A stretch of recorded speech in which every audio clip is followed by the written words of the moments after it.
Hi, my name's Phil. I like talking about politics. And before Israel attacked, Iran may well have been pursuing a strategy on nuclear weapons similar to that of Iraq. Give the impression that you are building them without actually building them in order to maintain enough leverage in the region. But Iran is very like Israel in that they are convinced that they are in an existential fight in the region, and that if they do not take out their enemies with complete victory, they will themselves be destroyed. The leaderships of both countries exhibit exactly the same level of paranoia. So given this, have Netanyahu and Trump now made it more likely that Khamenei will push to develop nuclear weapons as the only deterrent against future attacks? In supposedly defending Israel, have they actually just made the Middle East way less safe? But first, for daily news and commentary, please hit the subscribe button to stay notified. So, cutting through the evasions and contradictions from the US government, it seems clear that Trump's bombing run put Iran's nuclear enrichment facilities out of action, but not permanently. There may be, a few months delay. There was no radiation detected in the area after the attacks, which is consistent with Iran saying they'd moved the enriched uranium to a safe and secret location long before the strikes. The level of enrichment is not quite what's needed to build nuclear weapons, but it's not far off. That being said, simply having enriched uranium and a missile does not a nuclear weapon make. But the question with Iran has always been, are they trying to make nuclear weapons or just give the impression in order to command respect? But the question may now be irrelevant. Israel openly attacked Iran and the US followed suit. There may be a ceasefire for now, but we need to consider the situation from the point of view of both Israel and Iran here. Put simply, their extreme behaviour can be explained by a genuine fear that they are in a fight for their very existence. Israel is carrying out atrocities to match those of the most monstrous regimes in modern history because they fear that they will be obliterated if they don't. It's not a simple case of racial or cultural hatred. They think they're fighting for their survival, and someone fighting for what they believe to be the existence of their people will justify pretty much anything. Well, the Iranian regime are the same. Not necessarily their people to the same extent. Some buy into it, others want peace with the West. But Khamenei and his regime do believe that there is no peace with America and Israel. That if they expose any weakness, they will be permanently erased from the face of the earth. I mean, they call the USA the Great Satan and Israel Little Satan. Now, for religious zealots, this is a pretty clear indication that they see them as mortal enemies.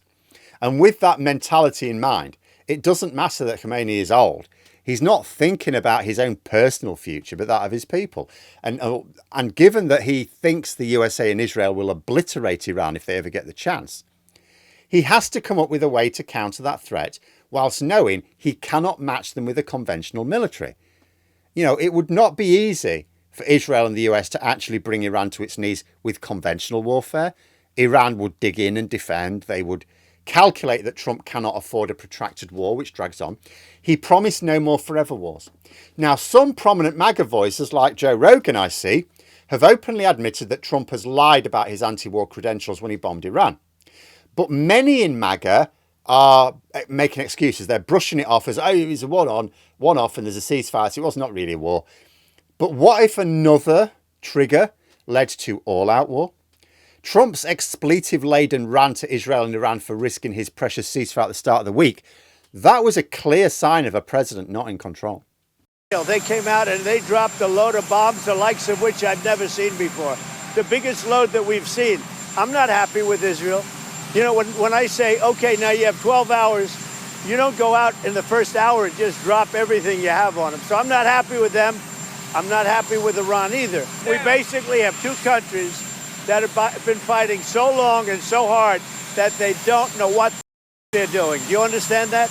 Trump has arguably done two things which have made Iran maybe more determined to build nuclear weapons here.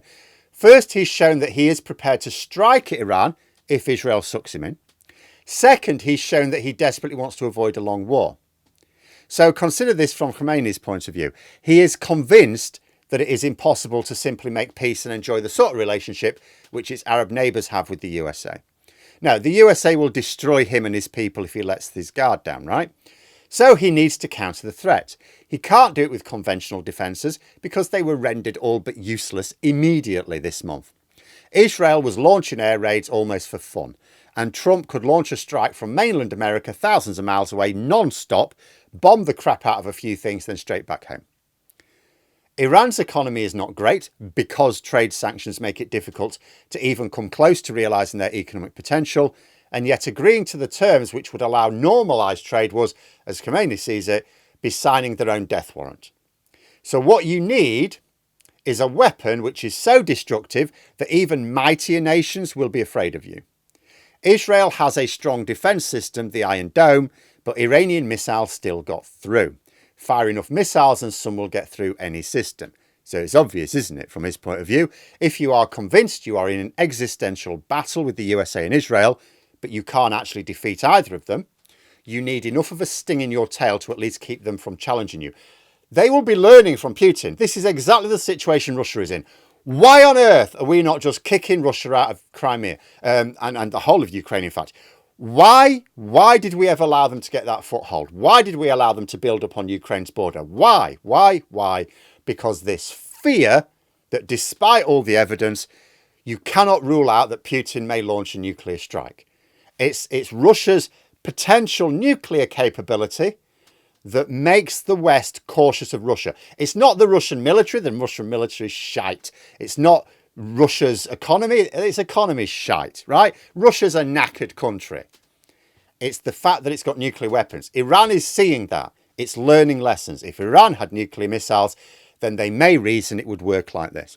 Israel would not dare launch attacks on Iran, particularly as Israel's just as paranoid. They will absolutely believe Iran would launch nuclear missiles in retaliation, and they know they can't get them all. If even one gets through, the result would be rather more serious than a badly damaged hospital or a block of flats. It may well be that Iran would just see nuclear weapons as a way to guarantee their safety. But then, of course, there's the Israeli view, as I say. If Iran got nuclear weapons, they believe they would use them. Not defensively, but offensively. Never mind that it would be mutually assured destruction. The USA would make sure that there was nothing left standing in Iran. They don't see the Iranian regime as being focused on survival, but focused on Armageddon. And so this mirrored paranoia amongst the two has driven Israel to use conventional forces to lay waste to any land it sees as harbouring its mortal enemies, no matter the human cost, because they have military superiority with those forces, and Iran, because it cannot compete with conventional forces, determining that its only chance to be able to hold its own is the threat of nuclear winter over Tel Aviv. It may be that Iran was trying to develop nuclear weapons before for these very reasons, but I strongly suspect that it is much more likely now. Given the ideology of the Iranian regime, it's hard to see how they could possibly come to any conclusion other than that they must develop nuclear weapons for their long-term survival. And because Trump is so obviously desperate to avoid getting involved with a protracted war, and Israel alone would find a sustained war with Iran very tough going, Khomeini may also feel that he also has a window of opportunity right now to do it. After all, if the real US military analysis is correct, not the bollocks Trump is talking, then the US attacks with their state-of-the-art bombers and bombs just put everything back by what, a few months? Trump may well have just made it more likely that Iran will build nuclear weapons, and if they were already moving towards it, potentially made them more determined to do so quickly. Trump has just fed the paranoia of Iran, who, when they respond, will just further feed Israel's paranoia, and I do not think this is going to work out well for anyone.